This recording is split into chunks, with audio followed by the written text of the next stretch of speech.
compostura que ele tinha, né, de uma pessoa extremamente poderosa e um rei dos demônios, ele perdeu aquilo, ele estava assim, desconsolável, inconsolável, pensando o que fazer. Naquele momento os professores vieram e falaram: senhor, por que o senhor está assim? Ele é somente uma criança. Por que o senhor não faz? O senhor não manda ele de volta à escola para que ele aprenda novamente? O nosso pai, Sukracharya, irá voltar e ele poderá ensinar. Ele era tipo, ok, não tinha mais opção. Ok? Ele mandou ele novamente de volta para a escola. E lá, Sanyamarka começaram a ensinar novamente. Mas Prahlada era tão humilde, né? Então eles pensaram que Prahlada realmente estava assimilando tudo. Porque Prahlada era muito humilde. Ele estava completamente o quê? Estabelecido na verdade absoluta. Por isso ele era completamente soba. Soba é? Sóbrio. Assim se diz isso sobre o caráter de uma pessoa sóbria. Ele não precisava provar que ele sabia. A gente tenta provar. Isso, aquilo, então. Aquilo é aquilo lá. A gente tem que provar o nosso conhecimento toda hora. Então os professores, eles viram, ele vai aprender muito bem. Então um dia eles tiveram que fazer alguma coisa relacionada à sua vida ali. Eles deixaram o Maharaj cuidando de todos os alunos. Naturalmente, quando os professores foram, o que os alunos fizeram? Correndo para lá e para cá e gritando, isso, aquilo, outro, como recreio na escola. Já foram no recreio na escola? Agora, nessa idade? Lá em Londres, você passa no recreio da escola. É gritaria, só gritaria, não existe mais. Gritaria e correria. Então as crianças viram a mesma coisa. Mas para lá, completamente sóbrio. Por quê? Porque ele estava constantemente absorto no esquema dele. Ele falou para as crianças: crianças, meus amigos, eu quero lhe falar uma coisa. E todos se aproximaram porque eles respeitavam para lá. Eles tinham carinho por ele, porque a natureza dele era tão doce. Eles tinham carinho por ele. Então, eles se aproximaram de lá e falaram: me escutem, eu quero lhe falar uma coisa, me escutem. Todas as crianças se aproximaram e começaram, e atentamente começaram a escutar para lá. Prahlada falou o quê? Não percam o seu tempo brincando.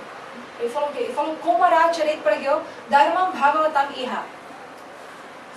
Durlabho manaso janmo tadapi abdhruma artadhar. Não percam o seu Komara charit pragyo. Não percam o seu tempo brincando dessa forma. Desde essa idade como se diz? Infância, desde a infância vocês devem adorar o Senhor Hari.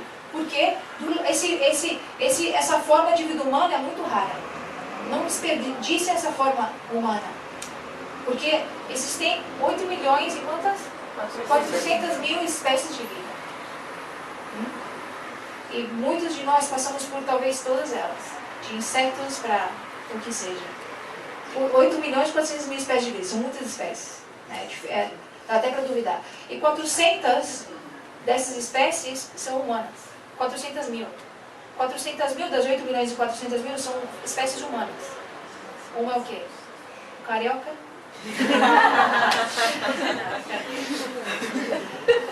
400 mil espécies de vida.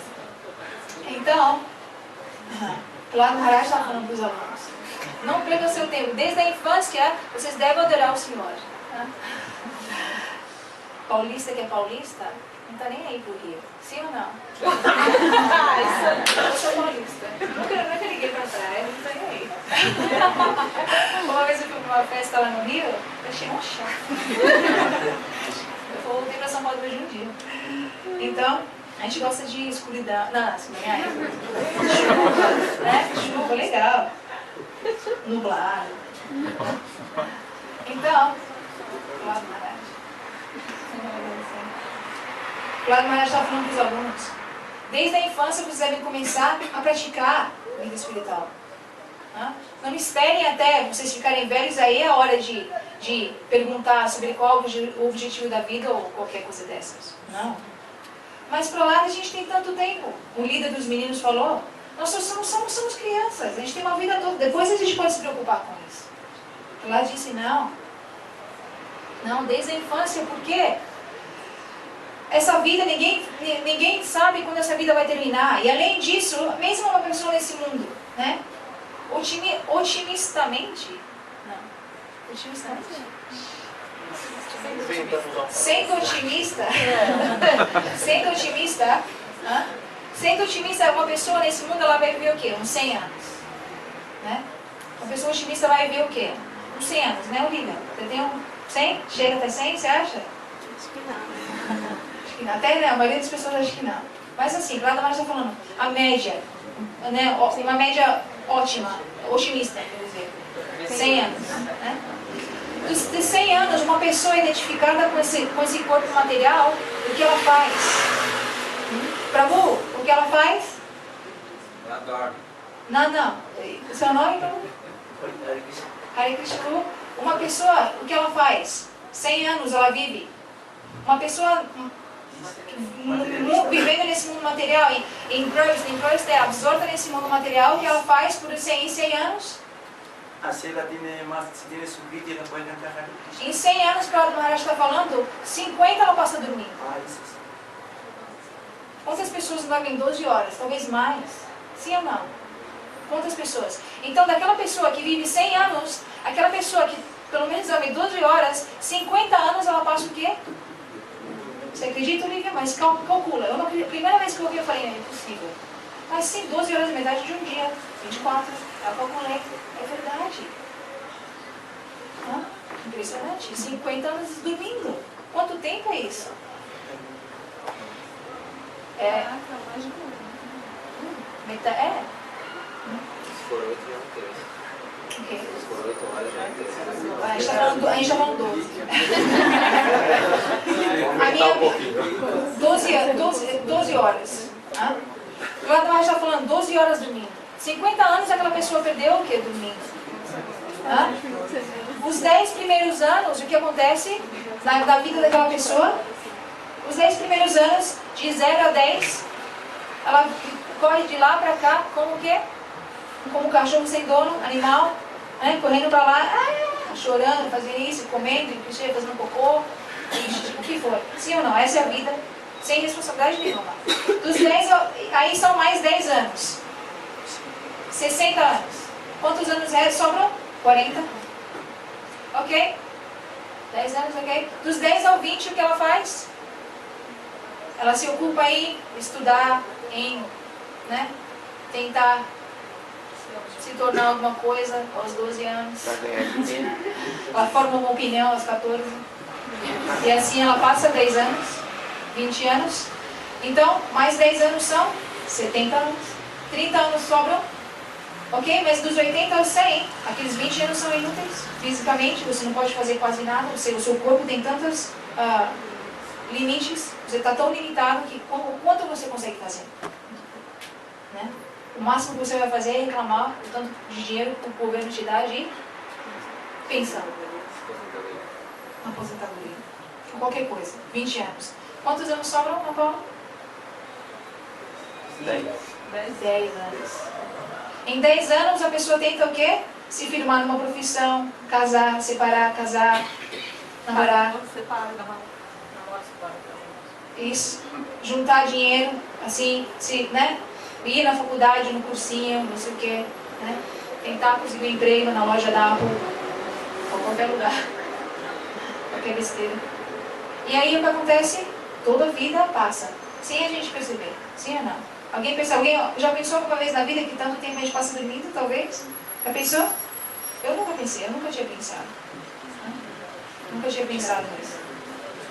Então, o Prabhupada Maharaj estava falando isso com seus companheiros. Os companheiros estavam ouvindo e falando, eles estavam entendendo o que o Prabhupada estava falando. Por quê? Porque eles tinham afeição por Prabhupada. Eles estavam ouvindo os ensinamentos de Prabhupada porque eles tinham afeição por ele. Por isso eles ouviam atentamente.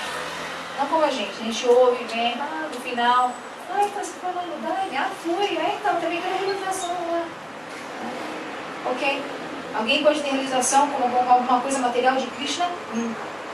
Prakrita Vastanahi, Prakrita Gochai, Vede Puranetei, Korrelidatai. Ninguém pode ter uma realização com coisa material. Coisas materiais não tocam o que é transcendental. Nunca. Nunca. Então nenhuma pessoa pode ter uma realização espiritual com uma coisa material. Nem com o que seja. Nem Hiranyakashipu, com tanto de austeridade dele. Ele não pode ter nenhuma realização transcendental. O que se diz? Fazendo qualquer coisa. possível. Então, estamos falando? Os amigos estavam ouvindo porque eles respeitavam e tinham afeição por ele. Eles estavam pensando assim, o que ele está falando, não sei o quê. Então a pessoa deve ser séria, ouvir de verdade. A gente perde tantos anos na nossa vida só sentando lá na frente da aula e o quê? Brincando, isso, aquilo, outro, e perdendo tempo. Depois de 20, 30 anos, o que acontece? A gente está no mesmo buraco. A gente entendeu alguma coisa espiritual? Nada. A gente canta com realização? Não. A gente tem alguma afeição verdadeira por Guru que a gente abandona? Que a gente tem afeição nesse mundo material? Não. Então, o Guru dele sempre diz, uma pessoa tem que o quê? Sentir o pulso dela. No Ayurveda, o médico ayurvédico, ele sente o pulso, ele pode falar que tipo de doença, tudo que você tem. Por isso. É verdade. Então ele sabe de tudo por isso. No nosso mestre espiritual, ele falava pra gente, ele fala pra gente o quê? Que um discípulo, uma pessoa que está seriamente querendo avançar em vida espiritual, constantemente ela deve checar aqui o pulso. Para ver o quê? Como se diz? Como eu estou progredindo? Estou progredindo sim ou não? Né? Como uma vez, havia um casamento num lugar. E o noivo estava tendo uma festa, né? Você tinha aquelas festas? Despedida de solteiro. Mas a despedida de solteiro era num barco, chique. Então eles alugaram esse barco e toda noite eles iam até o lugar de barco, no casamento de manhã, no horário auspicioso, e eles iam chegar no horário de manhã. Toda noite eles iam passar a noite no barco se divertindo. Né? Então, no barco havia 8 pessoas que estavam encarregadas de remar, antigamente, remar. Então o encarregado, o pai do noivo, falou, então, a gente tem que chegar lá essa hora, ok? Sim, ok. Então, a noite se passou, todo mundo bebendo, isso, aquilo, outro, fumando, tinha um DJ ali também, qualquer coisa, se divertindo. E o que aconteceu? Depois da noite inteira, de manhã, o pai ele começou a ver assim, a gente deve estar quase chegando, né? Ele está quase... O que aconteceu? Ele viu o quê? Mas ele viu a beira da praia, parecia a mesma... Tudo isso, era tudo a mesma... Não, mesmo lugar que eles estavam quando eles entraram no barco. Ele viu que a gente não saiu do lugar. Onde a gente estava, a gente não saiu desse lugar. Daquele lugar, daquela praia, onde seja. Né? E ele viu e falou, mas por que a gente não saiu ainda? Não, a gente saiu, a gente está indo. Eles estavam remando. Os 8 remadores, eles estavam remando, né? No barco, trabalhavam no barco. Remando. Não sei não, mas eles viram que a gente ainda está aqui. Mas aí o que eles viram? Eles estavam remando, mas eles esqueceram de tirar a âncora. Todos aqueles apegos que a gente tem, a gente esquece de ser consciente em relação àquilo. Então, vida espiritual que se torna? Vida social. Quão inútil é isso? Muito inútil. Porque a vida espiritual tem que ser uma vida de realização. Purnamita Swadana. Mahaprabhu ele diz o quê? Chaitanya Mahaprabhu ele diz o quê? A cada degrau nesse caminho espiritual é uma realização nova. Ananda Buddhi Vadana. A cada degrau é uma realização nova, é mais bem-aventurança a cada degrau. Não é só um amigo. Amigos, familiares, o que seja, ninguém vai com você. A única coisa que vai com você aqui é a misericórdia dessa personalidade, nada mais. E para ter misericórdia de tal personalidade, a gente tem que levantar a âncora.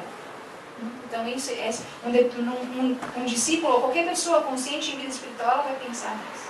Então, Prahlad Maharaj, ele estava falando com seus amigos, eles estavam ouvindo porque eles tinham carinho por ele. Eles falaram sim, ok. Eles estavam considerando a opção. Ok. Mas como se faz isso? Como se faz? Muito fácil. Muito fácil. Simplesmente com as suas mãos. O quê? Kirtan. Como a gente estava fazendo, Kirtan. Hare Krishna, Krishna Krishna, Hare Hare, Hare Rama, Hare Rama, Rama Rama, Hare Hare. Todas as crianças começaram a cantar, que fazer Kirtan e dançar com Prahlad Maharaj. A influência de Prahlad Maharaj era tal que os filhos dos demônios que ali estavam, todos estavam influenciados porque pela devoção de ir para lá. Não era pelo quão bonito ele falava, pelo quão influente ele era, pela devoção dele.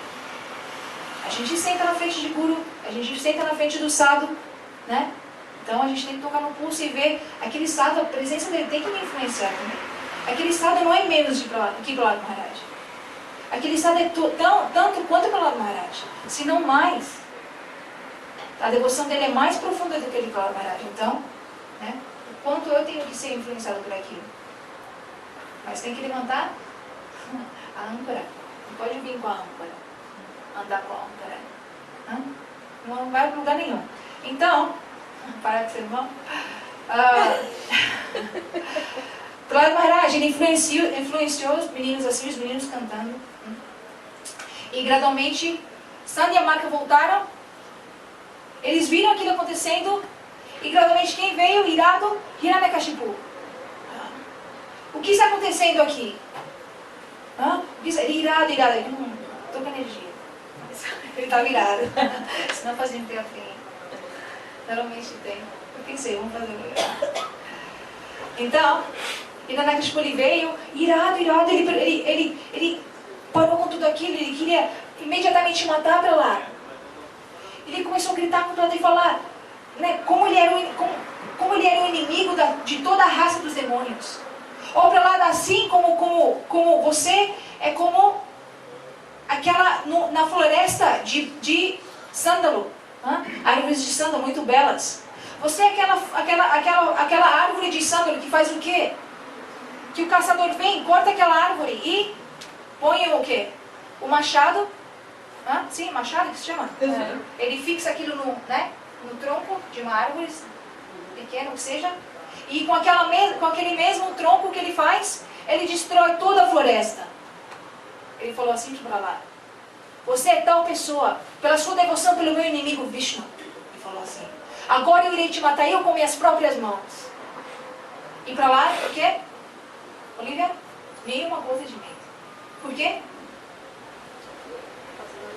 Porque ele completamente absorto na sua devoção em Bhagavan. Em todos os lugares que ele via o quê? Deus.